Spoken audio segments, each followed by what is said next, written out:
Thank you very, very much. It's truly a pleasure being with you. I've heard a great deal about your very noble and important work. And I'm very grateful, as the rabbi of a city in Israel, that there are so many good Christians like yourselves coming to help us, to show us your hearts. And I want you to know that our hearts are very much with you.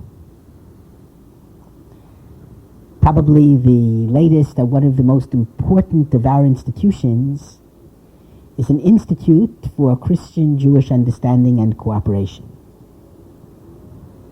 We've just completed a retreat center with some 35 rooms and, of course, a full kitchen. And we give lectures regularly and have groups regularly from all around the world teaching Judaism to Christians, and especially the interface between Judaism and Christianity.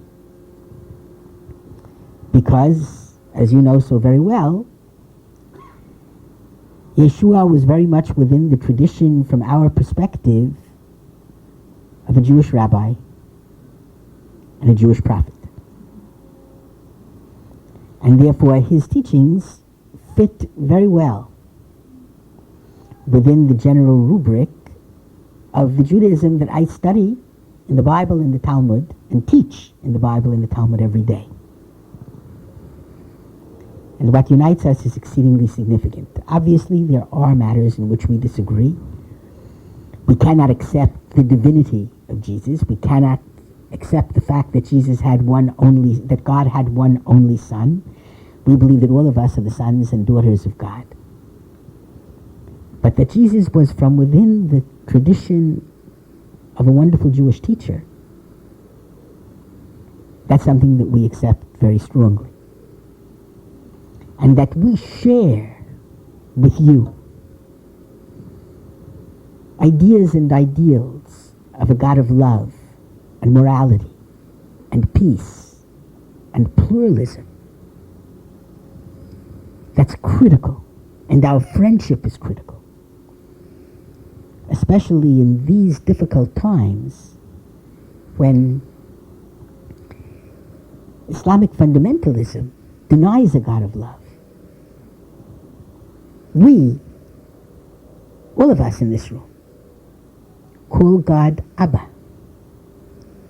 And he's first and foremost a parent in heaven who loves his children.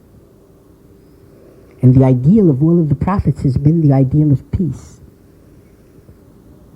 And when there is a group that speaks of an Allah who wants to send suicide bombers to kill innocent people, and who threatens worldwide jihad for anyone who cannot believe in Wahhabi Islam, it's critical that we join hands and speak out strongly about our common God of love and peace and morality and compassion. So I greatly, greatly welcome your support and your help. This is really a case where together we stand. Where united we stand, divided we fall. But together I think we provide a bulwark 4,000 years old of a God of love who created every human being in his divine image. And that's critically important as the hallmark of religion for peace. Along these lines, I would like to share some thoughts surrounding the festival of Passover. It's a festival that's very meaningful within the Christian tradition. It's a festival which is probably one of the most striking ideas and ideals within the Jewish tradition.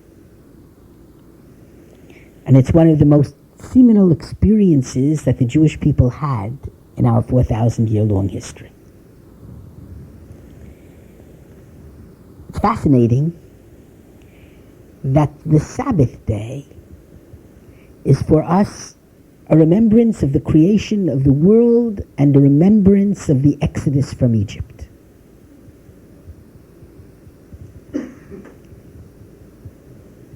And the relationship between these two ideas is very critical. Because the picture of God's having created the world and the human being in his image means at the very least that the human being is free. Means at the very least that the human being is inviolate. Means at the very least that one who sheds the blood of another human being, his blood shall be shed, because the human being was created in God's image. And that anyone who deigns to enslave another human being is arrogating unto himself a right which belongs to God alone. And therefore the corollary of the creation of the human being free and in God's image is that the Egyptian Pharaoh had no right to enslave the Israelites, and that no government that enslaves, no totalitarian government, has a right to be. That freedom alongside of peace are absolute biblical ideals, and ideals that we very much share. The Passover Seder, which will be in 2 weeks on Wednesday night, expresses this in a very special way. But first I'd like to give a little bit of an introduction and speak about our common traditions along the lines of the Passover feast and the Passover period.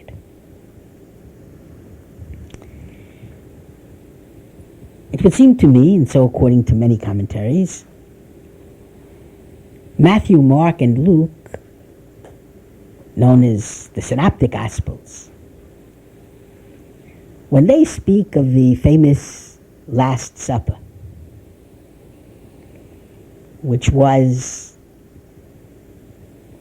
the moment, the very difficult moment, when Yeshua was given over to the Romans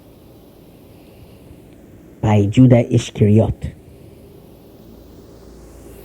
that was a Passover Seder. That the silver chalice was that very special goblet from which we drink the proverbial 4 cups of wine during the Passover Seder. And therefore it is your tradition that Yeshua rose after he was crucified by the Romans, after that difficult evening when he was given over. The Gospel according to John has a little bit of a different reading. That Friday was the 14th day of the month of, that Friday was the 13th day of the month of Nisan, the Hebrew month. Therefore, Friday night and the Sabbath day was the 14th day of the month of Nisan, which is the day before the Exodus from Egypt. And that Jesus was given over and crucified on the 14th day, which is the day when Jews are commanded to sacrifice the Paschal Lamb. So that from your theological perspective, Jesus, Yeshua, symbolized the Paschal Lamb, the Paschal sacrifice.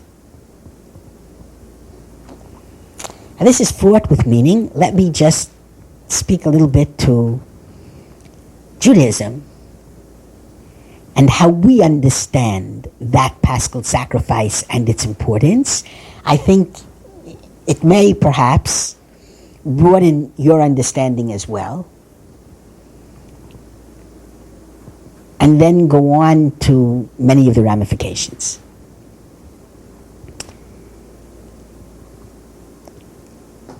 So let me now talk from a Jewish perspective, with your understanding that according to John, the Friday night was a regular Sabbath dinner. The silver chalice was a goblet for Kiddush, the sanctification over the wine. And that Yeshua was given over during a Sabbath dinner, which was the day before Passover. Now let me switch to Jewish tradition. And our tradition teaches very strongly the importance of the human partnership with God, how important our actions are, and that before we could have any kind of redemption and freedom from slavery, we the Jews had to be worthy. And unless we stood before God in the worthiness of our actions, God would not have brought about the freedom from Egyptian servitude. And there's a fascinating verse expressed by the prophet Ezekiel, in which Ezekiel says in God's name, "V'arech mitposeset b'damayich." I see that you, and he was speaking to the Israelites, are rooted in your blood. Literally, it's the plural, so it's your bloods. And I say unto you, by your blood shall you live, by your blood shall you live. Which causes the Jewish tradition to say that we cannot live in a very fascinating and almost illogical way unless we are willing to give of our blood to God. That's the story of the life of the Jewish people in the land of Israel. We understand that we must be willing to sacrifice for this sacred land. That's the story of our wars. That's the story of our history. And so Jewish tradition says as follows. The time was ripe for the Jews to be freed from Egypt. But they had to prove their worthiness for freedom by their willingness to sacrifice. And so on the 10th day of the Hebrew month of Nisan, and on that year according to the book of Jubilees, which is one of the books of the Apocrypha, that was a Sabbath day, the Sabbath before the Exodus from Egypt. The Jews took the lamb and were instructed to take the lamb. And they were instructed to sacrifice the lamb that year on the 14th day. Why the gap between the 10th and the 14th? So the first thing they had to do, the males had to circumcise themselves. And for us, the symbol of circumcision is our readiness and willingness to give a little bit of blood within the very organ of propagation, from within the very organ of propagation, of our continuity from generation to generation, on the altar of the divine. And then, after the Jews had themselves circumcised, on the 4th day after that, they would sacrifice the lamb and put its blood on their doorposts. And why? Because the lamb, or the ram, the male sheep, is the sign of the first month of spring, Nisan, in the signs of the zodiac, and was one of the important gods of Egypt the symbol of Ra, the god of the sun. And when the Jews took that lamb and sacrificed that lamb, in effect, what they were saying was that they knew it was dangerous to do so. They knew that this would anger the Egyptians. They knew that they were placing their lives on the line. But they had to be willing to do precisely that in order for them to become worthy of being redeemed. It wasn't God alone who would bring about the redemption. God was waiting for the Jews to join with him and to show their willingness to sacrifice.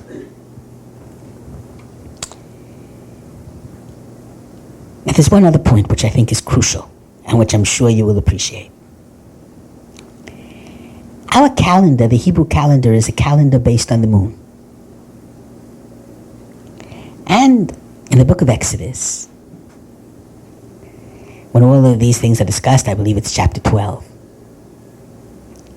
One of the first commandments, probably the first commandment that God gives to the Jewish people, I believe it's chapter 12, verse 1. The new moon will be for you the holiday of a new month. When you see the beginning of the new moon. And from that commandment on, and the first of the months is the month of Nisan, from that commandment on, that's the first of our 613 commandments, our Hebrew calendar moved from a solar calendar to a lunar calendar. What was the theological significance of that moon? So in terms of human perception, the sun remains static. The sun does not change. The moon does change. The moon wanes, almost completely disappears, and then waxes. Now that movement, the waning and the waxing of the moon, represents change rather than staticity, remaining static, always at one place. That change represents profound optimism. That out of the darkness of the sky, when it looks as if the light of the moon has disappeared completely, you will see the first sliver of light, sanctify that first sliver of light, adore that first sliver of light, exult in that first sliver of light, and never become despaired, no matter how dark the clouds seem to be. Because after the darkness will always come light. After the enslavement will always come freedom. After bleak black exile will come great white light of redemption. And ever since that moment, whenever we had, for as long as we had the Holy Temple in Jerusalem, the Jews were instructed to scan the darkened skies as the moon waned. And the Jew who began to see the first sliver of light was instructed to, even if need be, desecrate the Sabbath, but come with his testimony to the Holy Temple and report on what he had seen, and the new month was sanctified by the great rabbis of the Holy Temple. HaChodesh Mekudash, HaChodesh Mekudash, the month is sanctified, the month is sanctified. And Chodesh, month, also has within it Chadash, new, and Chidush, renewal. So to believe through a lunar calendar means to await renewal, to welcome change, to believe in light at the end of the tunnel, to be optimistic in one's faith and understand that redemption will come to the world, and never to be put off by the dark clouds of Ahmadinejad, may his name be blotted out very quickly. Never be pushed to despair by all of the enemies round about, because ultimately our God and our faith is a God and faith of light, which will always emerge at the end of the tunnel. So in the sacrifice of the Lamb, the Jews were bearing testimony to their faith in the God of the moon, in the God of change, in the God who will bring renewal, in the God who will bring redemption. And that the static, slave-based society in Egypt, despite the power of Egypt, could be overthrown. It's fascinating. It's a religious message and it's a political message at the same time. It's a religious ideal and it's a political ideal at the same time. And it expresses profound faith in the freedom of every human being and the right of freedom for every human being. Only after we were willing to sacrifice the lamb, put its blood on the lintels of our doorposts so that all of the Egyptian neighbors of every Israelite will know that they in effect sacrificed their sun god. That they took that lamb as a sacrifice to the Lord God who created the heavens and the earth. That they don't recognize Ra, the ram, the sun god of slavery and staticity, but that they glory and exult in change and renewal and redemption and light from darkness. Only then were the Jews able to be freed from Egyptian slavery. And of course, could have the Seder feast. And the Seder feast, just a few words about that, and then I'm very anxious to take questions and comments, etc.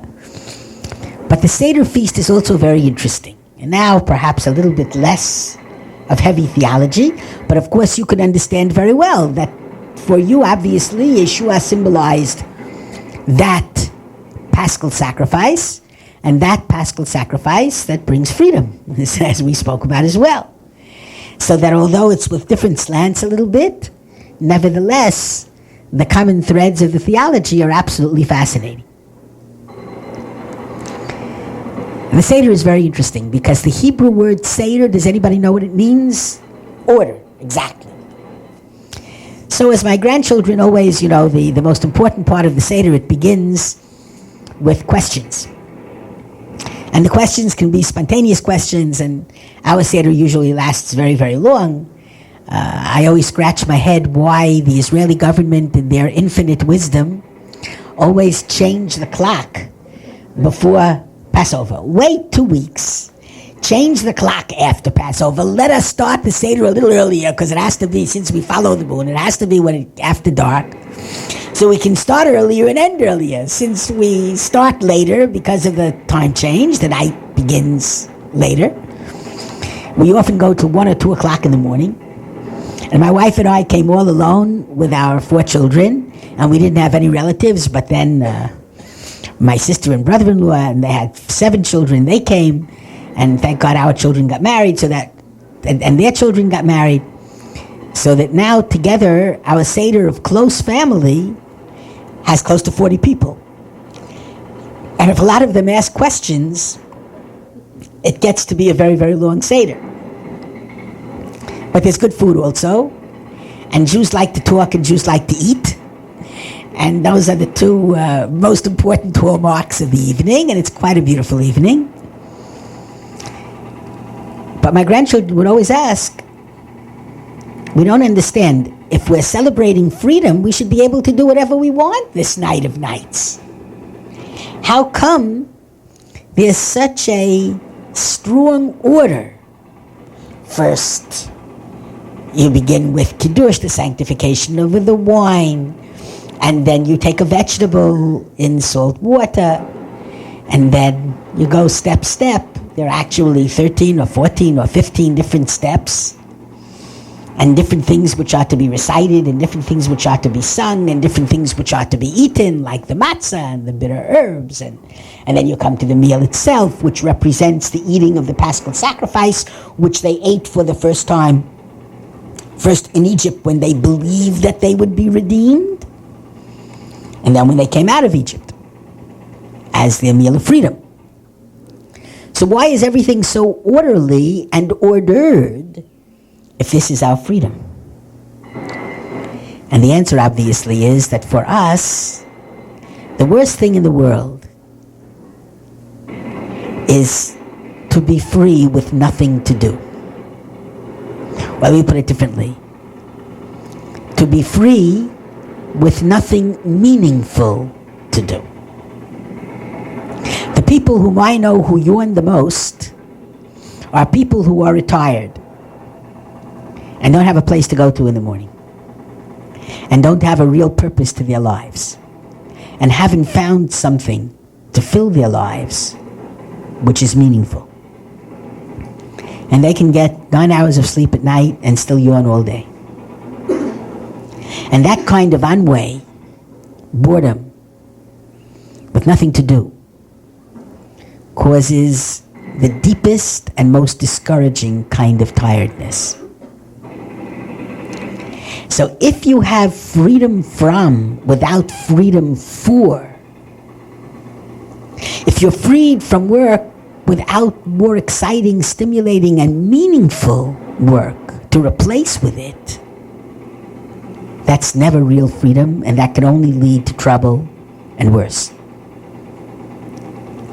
So what the Seder means, especially when we took the ram, the sign of the Egyptian sun god, and sacrificed it, was that we are free from being Pharaoh's slaves so that we could be servants to the divine. So that we could define ourselves and define our lives as servants of the Lord. And therefore, that night of the Seder is very clearly ordered. We're not free to do whatever we want. We are free so we can live meaningful lives in the service of God. And hopefully be free of any false claims on us, of the idolatry, of addictions of all sorts and all negative types. To have addiction to only one thing: to be free in the service of God. Because the only one who is truly free of addictions and free of falsehoods and free of boredom, is the individual whose life is dedicated to a higher ideal, whose life is dedicated to the God of love, the God of freedom, the God of peace. Thank you very much.